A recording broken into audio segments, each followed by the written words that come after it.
Assalamualaikum warahmatullahi wabarakatuh. Pak Presiden Nugroho F. Yudo, Didik Supriyanto, dan saya Haris Jauhari, dan kami sedang membicarakan Koperasi Merah Putih. Koperasi Merah Putih. Gimana sih, Nuk?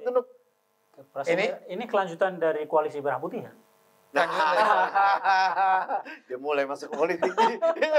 Lu ekonomi aja. Hidup lagi karena salah satu yang akan digulirkan oleh pemerintah dalam waktu dekat, selain program-program yang muncul akibat efisiensi, ini program ini dibikin juga untuk itu, untuk menguatkan ekonomi di rakyat dengan membangun lagi 80.000 koperasi merah putih, koperasi yang tersebar di Indonesia. Setiap koperasi akan mendapat modal itu sebesar 3 sampai 5 miliar. Yang artinya kalau 80.000 koperasi disuntik antara 3 sampai miliar, ambillah Pak patokan 4. Ya. Maka pemerintah akan menggelontorkan dana di atas 320 triliun. Bayangkan, pemerintah Soeharto saja selama 5 pelita itu 25 tahun. Ketika pemerintah Soeharto membuat 9.000, dalam 25 tahun membuat 9.000 KUD. Koperasi unit desa ya? Koperasi unit desa. Sekarang dalam 5 tahun akan bikin 8.000, hampir 10 kali lipatnya. Menurut saya ini program yang terlalu ambisius. Bukan hanya terlalu ambisius, gue khawatirnya akan buang-buang uang percuma. Karena apa? Karena ternyata gue baru dengar dari penjelasan dari kementerian bahwa pihak Kementerian Koperasi mengharapkan desa-desa atau pemerintah daerah di tingkat desa dan kecamatan menyediakan kantor yang tidak terpakai, gudang yang tidak terpakai, bangunan yang tidak terpakai, apa saja yang tidak terpakai untuk mereka pakai sebagai koperasi, kantornya Koperasi Merah Putih. Yang sudah ada ya, jadi tidak membangun baru. Jadi tidak membangun baru. Karena apa? Karena kalau kantor KUD kan cuma 9.000. Ini bikinnya 80.000. KUD banyak yang tutup loh, jumlahnya juga segitu. Iya. Artinya pemerintah itu tidak siap untuk membangun infrastrukturnya koperasi. Mereka hanya menyediakan modal saja. Lu bisa bayangkan nanti pemerintah pokoknya yang penting ngeluarin duit 3 miliar sampai 5 miliar per koperasi. Nggak peduli kantor lu di mana. Lu mau numpang di kantor kelurahan, mau numpang di balai desa, numpang di sebelahnya puskesmas, terserah. Koperasi macam itu, koperasi yang pendekatannya modal, satu modal, dan kedua top down, itu gue curiga nggak akan berhasil. Dalam sejarah kita, nggak pernah ada koperasi berhasil dengan pendekatan top down. Bukan hanya ketika Indonesia merdeka. Koperasi ini jelek-jelek itu berdiri tahun 896 Di Inggris. Di Inggris 1800 awal. Di Indonesia 96. Di Indonesia ya. Di Indonesia dibikin oleh bangsa ngapak di tempat gua. Ada di Jadi pertamanya dibikin tempat gua. Itu dibikin oleh kelas menengah, oleh priai, oleh para pegawai pemerintahan kolonial. Makanya mereka menyebutnya bank, tapi sebenarnya koperasi. Namanya bank pertolongan. Jadi bank pertolongan dan tabungan. Intinya adalah menolong para pegawai Belanda dari jeratan utang dan jeratan rentenir. Kira-kira koperasi simpan pinjam. Tapi sebentar. Ada loh koperasi top down yang berhasil. Mana? Koperasi polisi, koperasi angkatan laut, koperasi angkatan darat, itu top down. Berhasil itu. Sampai itu juga yang dialami sama KUD. KUD itu berhasil. Ketika masih ada Soeharto. Begitu Pak Harto nggak ada, KUD diminta untuk bekerja secara wajar. Jadi hiduplah dengan mekanisme pasar. Mati. Yang tadi operasinya tentara dan polisi itu sampai sekarang belum hidup dengan mekanisme pasar. Jadi masih kuat.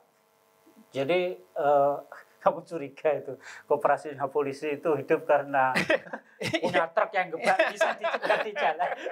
Dan ini kan masalahnya. Ketika pemerintah itu, gue lanjutin lagi ya. Ketika ketika pemerintah Hindia Belanda akhirnya membuat aturan setelah 10 tahun berjalan, 10-15 tahun berjalan, dibikin aturan. Nggak jalan. Jadi ketika diatur nggak jalan. Budi Utomo sebagai keputusan politik membuat ribuan koperasi. Serikat Dagang Islam ya. bikin ribuan koperasi. PNI sebelum kemerdekaan sudah ada partainya. Bikin 13.000. Bung Karno bikin 13.000 koperasi. Apalagi PKI pasti bikin. PKI bikin. Tapi karena top down, bukan top down pemerintah, top down-nya partai. Habis, sebentar habis. Kasihan Bung Hatta.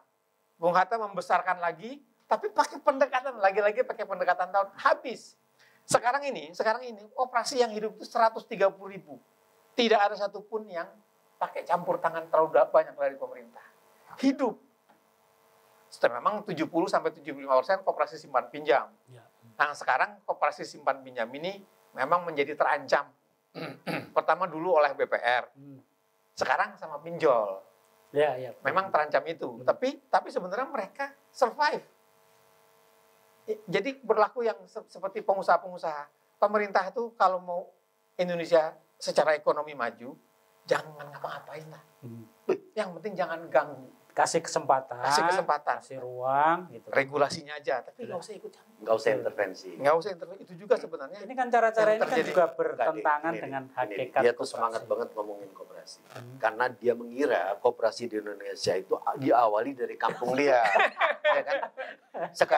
Lu pokoknya pada dasarnya lu pesimis itu kan. Sekarang kita dengar orang desa. Ini kan orang desa. Dia lebih paham KUD itu orang desa. Terus terang kalau lihat, saya sedikit ngikutin proses KUD ya, karena waktu itu saya SMP masih di sana dan salah satu om saya dari manajer KUD dan itu kemudian tutup karena memang korupsi. Nggak jelas lah akhirnya gitu. Nah, ketika tiba-tiba pemerintah ngasih duit 3-4 M ke desa, saya nggak bisa bayangin duit itu mau dipakai untuk apa. Oke, untuk bisnis, untuk usaha. Bisnis usaha apa? Di desa. Gitu kan. Saya nggak bisa bayangkan kalau kemudian itu nggak terpakai untuk muter ekonomi, ya pasti diambil atau terambil. Karena kan harus ada kegiatan terus itu. Nah, kecuali itu dikontrol oleh polisi sama tentara. Cuma nanti yang ngambil mereka. Sama aja tuh. Karena KUD di beberapa Dia udah nggak tempat, percaya banget sama polisi dan tentara. KUD di beberapa tempat yang saya orang desa ya. Ya. Itu Nggak yang usah dijelasin, dari tampang udah kelihatan. itu. Iya. Polisi, tentara ya pasti, apalagi zaman itu ya, udah kalau ada apa-apa, koperasi gak beres, polisi masuk, yang makin kacau gitu. Nah, terus. Nah, situasi sekarang itu saya nggak bisa bayangin untuk kepala desanya itu nanti kayak apa gitu. Dan desanya juga mau dihapus. Dan menurut saya kebijakan pemerintah ini sebenarnya bertentangan dengan undang-undang yang dibikin pemerintah sendiri. Di koperasi itu pertama-tama yang penting itu orang yang bekerja sama secara gotong royong. Makanya kan istilahnya rapat anggota RAT, bukan rapat pemegang saham. Kalau pemegang saham kan artinya sahamnya yang rapat gitu kan. Kalau ini kan anggota gitu. Bahwa kemudian banyak yang jebol itu karena memang banyak yang menjadi anggota belum punya literasi finansial yang memadai untuk memahami apa itu koperasi, apa itu bisnis, apa itu ekonomi. Begitu juga pengurusnya. Pengurusnya banyak yang tidak kompeten, tidak paham tentang tata kelola koperasi. Di samping juga pasti integritas, masalah integritas. Jadi menurut gua yang harus diberesin kalau mau adalah nggak usah bikin baru. Dari 130.000 itu ambil beberapa yang besar. Lalu dikuatkan bukan dari modalnya, dikuatkan pertama-tama dari kompetensinya, tata kelolanya. Itu yang dulu, karena itu yang modal utama tuh itu. Dan kemudian kalau udah kuat diduplikasi di tempat lain, dibawa ke desa kan bisa. Iya. Itu menurut lu dalam bagian yang bukan yang ingin gue tanyakan. Yang ingin gue tanyakan itu menurut lu nih, kalau begitu pesimisnya, kira-kira selama masa pemerintahan Pak Presiden Prabowo ini, itu berapa kerugian akibat kebijakan ini? Kalau diterapkan, apalagi misalnya 320 triliun diterapkan tahun ini, akhir tahun jangan-jangan udah habis. 1 tahun? 1 tahun 320 triliun. Ya, lenyap. Kan banyak contoh, pejabat aja korupsinya gede-gede, masa kita korupsinya sedikit ya kan? Benar juga. Makin gede korupsi lu makin gampang lolos. Kalau modelnya kayak gini, saya kira sih akan diulur terus sampai 5 tahun. Ya, Karena pasti ini kan bagian duit juga nggak ada. bagian dari apa melayani kebutuhan untuk tetap bertahan.